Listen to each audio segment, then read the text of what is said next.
Thank you and good morning, everyone. I'm glad to be able to join you on this wonderful morning in Edmonton. I'm honored to be with you here today on Treaty 6 traditional lands and to acknowledge the Métis people of Alberta who share a deep connection with this land. I'll keep my comments brief as we have a few people we want to hear from today, and there's a few more behind that you may want to hear from too. Hundreds of Albertans serve on more than 280 provincial agencies, boards, and commissions that operate at arm's length from the Government of Alberta. They provide leadership and advisory, regulatory, corporate enterprise, service delivery, and public trust roles. They perform a vital role making sure Albertans receive many of the public services they count on and that public dollars are used effectively and efficiently.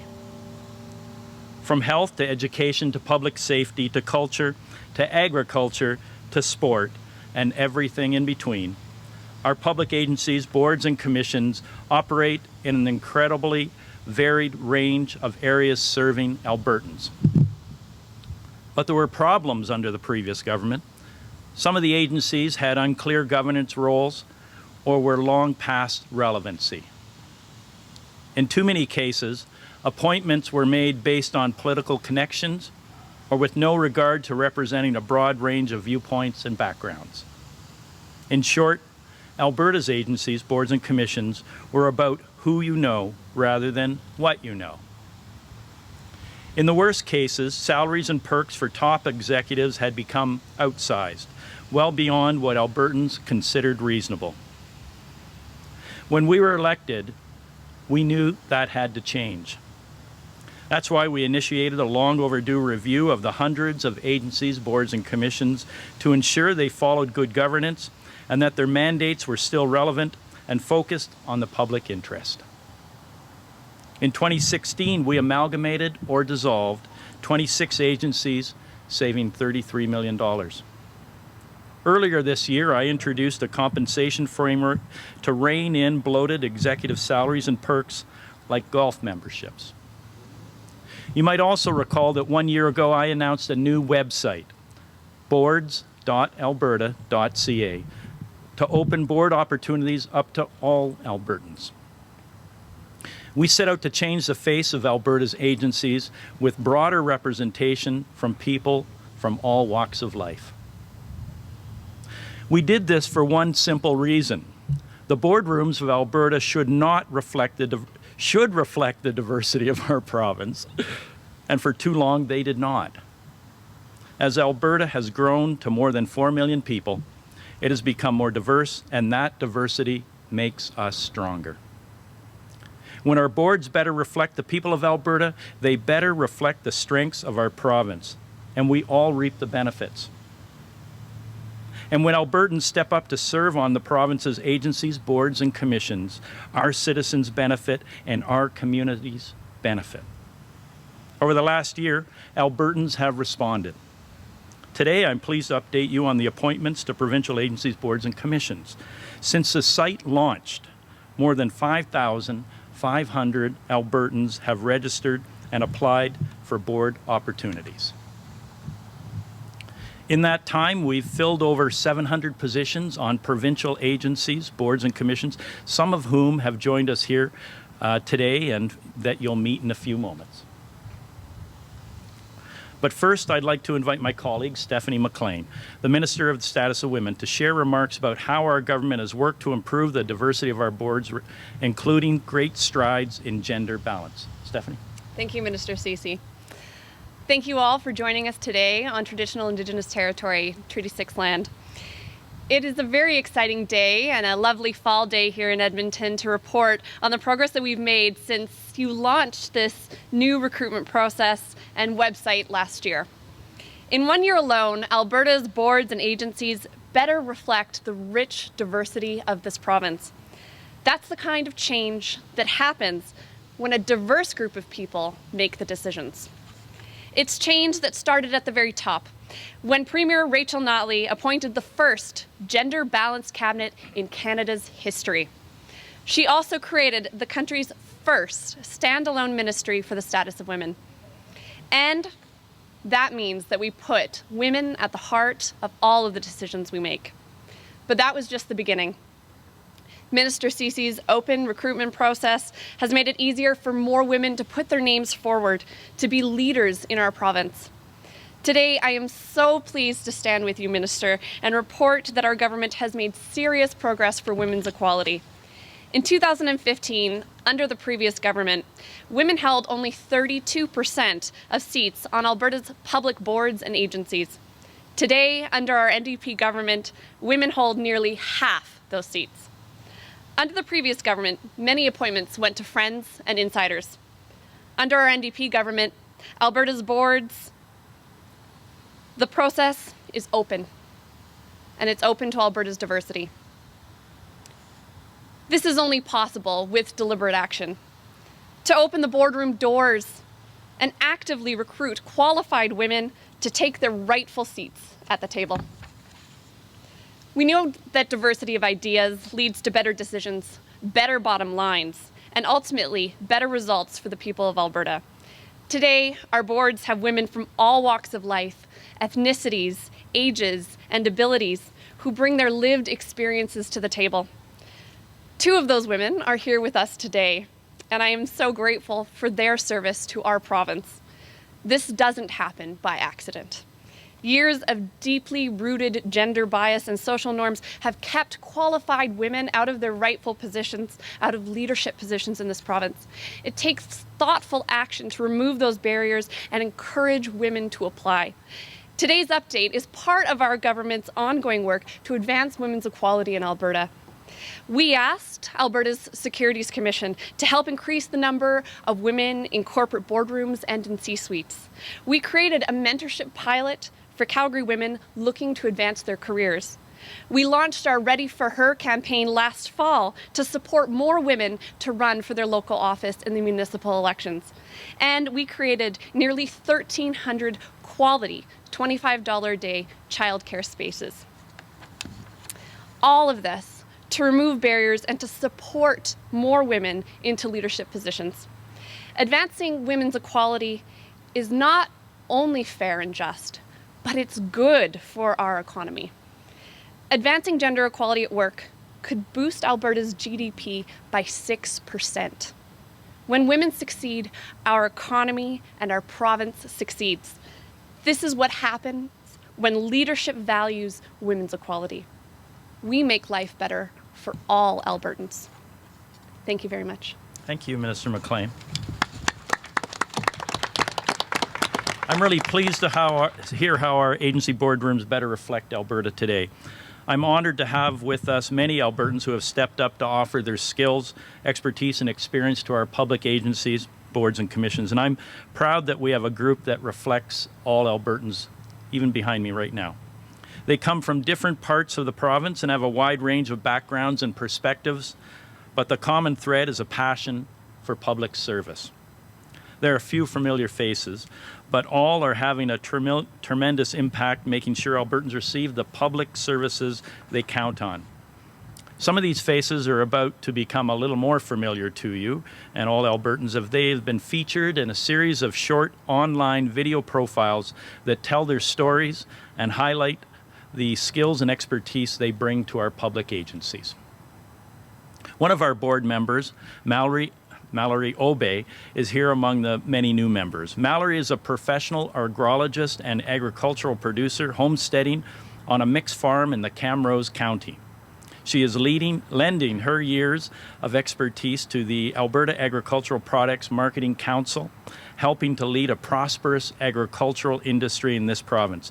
Please join me in welcoming Mallory to share a few comments. Mallory?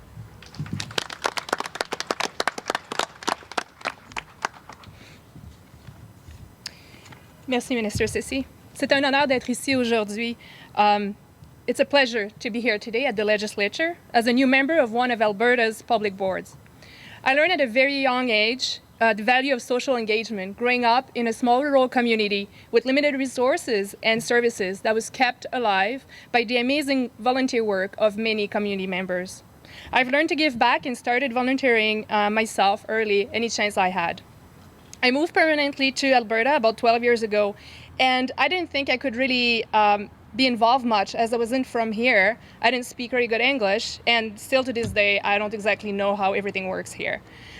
Over the years, though, I tried to contribute wherever I could, and about a year ago, I came aware of a few positions that were available with the Government of Alberta public agencies.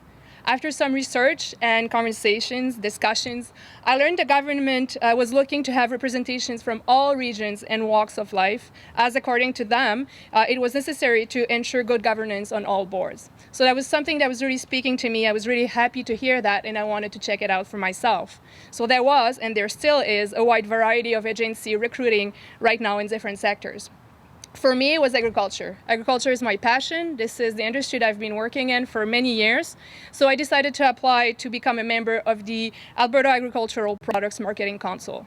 All appointments are competency-based, and each organization has a skills matrix they follow. So it was a very thorough process, but it was mostly like easy, and we did it like all online. Application, referrals, background check. The only thing I had to travel for was for the interview, but we still had the opportunity to do it over the phone. During the interview, I really thought for sure that my experience was an asset, but I also felt that my different background and my diverse perspective was actually being valued instead of being scary. And there was never any question about my political allegiance. So my name was carried forward to the minister in the cabinet, and last March I was appointed for 2 years as a member of the Marketing Council.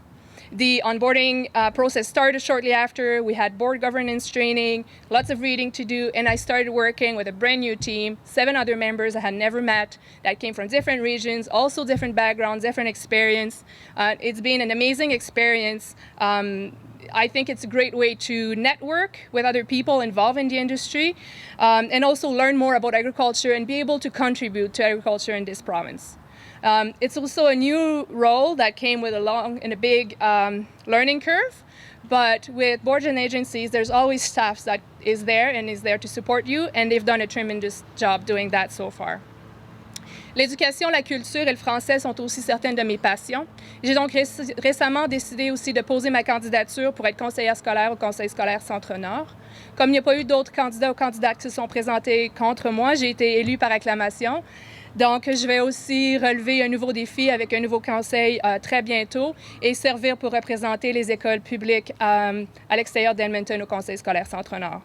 Ça s'ajoute aux tâches que j'ai déjà, mais il y a très bonnes raisons pour lesquelles je fais ça. We are very fortunate to live in a democratic country and a province, but it comes with more than just, the responsibility to vote once in a while. To be meaningful and to exercise democracy, all need to be involved. And yes, sometimes it can seem to be a burden as the process looks like it's long and fastidious, but I think democracy is an amazing gift. And with these days and times, we cannot take it for granted. I know we're all very busy. I'm myself a mother of 3 young boys. They're involved in music, sports. I want to be there for them. I'm involved in other organizations. I farm and work off the farm as well. But I still think it's worth it. And I invite all of you to get involved any way you can. Even a few hours a year can make a huge difference. Yes, there are some videos now that are going to be featuring all of us, but I just want to say that I'm an ordinary citizen just trying to contribute to a better future. And you all have skills, knowledge, and things to share, and I think we can all do that together. Merci. Merci, Mallory. Mademoiselle. Thank you very much, Mallory. That was wonderful. And we're joined also today by Manjeet Minhas. Fans of the CBC program Dragon's Den will recognize her as one of the top entrepreneurs and business leaders in this country. And she's from my hometown of Calgary. Fans of beer, like me, will recognize her as the owner of one of the most successful breweries in the province, Minhas Brewery. Manjeet was recently appointed to the ATB Financial Board of Directors. I would love for you to share a few minutes of your words and comments with us, Manjeet. Thank you, Minister Ceci. Thank you also, Minister McLean, for inviting me here today. So when I was a kid growing up in Northwest Calgary, I was certain that I could achieve anything I put my mind to it, not only because my parents told me so, but because that was the environment that I was being raised in. And as I got older, I found out to my shock that not all opportunities were open to me, unfortunately, especially if you were a female, a young female, as I was getting into business, and also if you're of a minority ethnic group.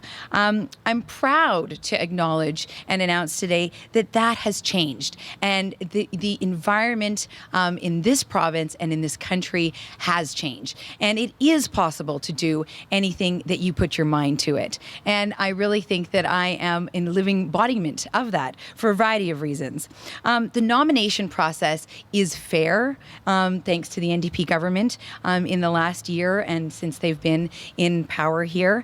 And my nomination to be on the ATB board was rigorous, absolutely, as Mallory suggested for hers too, but it was fair, most importantly.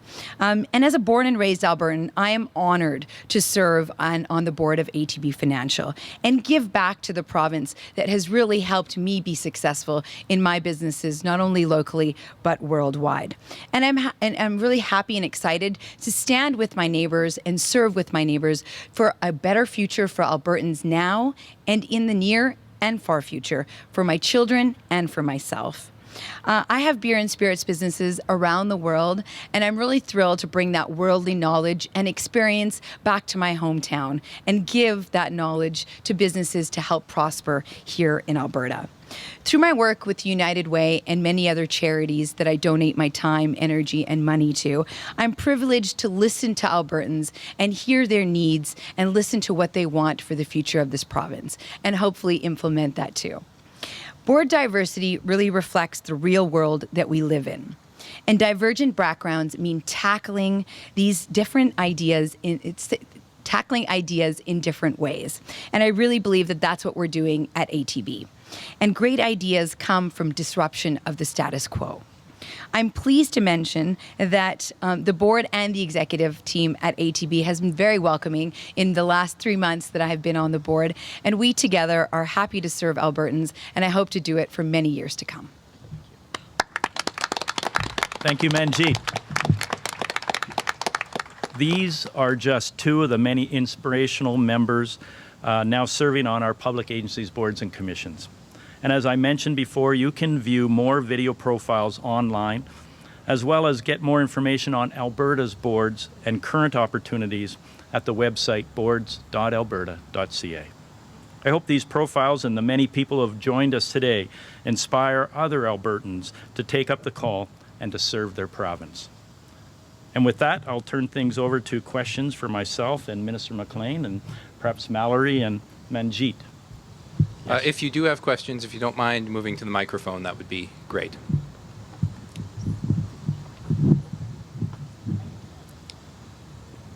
Morning, Ministers.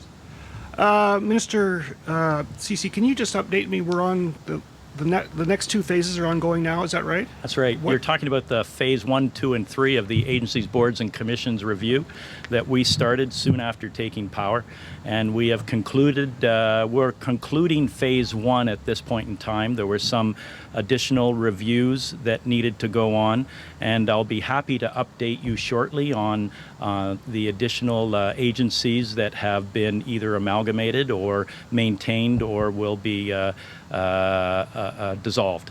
That's going to be happening pretty quickly. Phase 2 is ongoing. We have a number of recommendations that are making their way through to Cabinet and that will be reported on soon. And as you know, Phase 3 is post-secondary institutions, and we're doing that as well. And that is coming to conclusion soon. There's additional things like the conflicts of interest that we're bringing forward as well. Compensation review information, we're bringing that forward. We're looking at the boards in terms of the compensation of those things. So, Dean, there's lots of work going on, and we're proud to continue to work forward with it and conclude it soon. You've seen some of the salaries for the people in the post-secondary. I think it's like $1 million for the U of A pretty close for U of C, I think.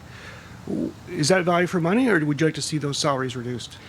You know, as when we came in, we said right across the public agencies, boards and commissions, there was overextended salaries, and we've taken action on public agencies, 26 CEOs, and those will be reverberating down through their organizations in the near future. We are looking at the PSIs closely, believing that you know, they need to reflect what Albertans believe are adequate salaries, and frankly, some of them are not. I'm just going to keep going. Let's see the question. How will this new nomination make a difference in the province? Well, maybe I'll let you jump into that one. Oh, okay. Thank you. Well, I think it's already made a huge difference. One of the figures that I pointed out is that we've gone from 32% with respect to how many women are on boards and agencies to increasing that to near gender parity. And I think that that is significant in a very short period of time. You know, when we look around now at who's on our boards and agencies, it looks a lot more like the people of Alberta. And I think that that's something to be proud of, and that trend will absolutely continue. Did you have anything else to add?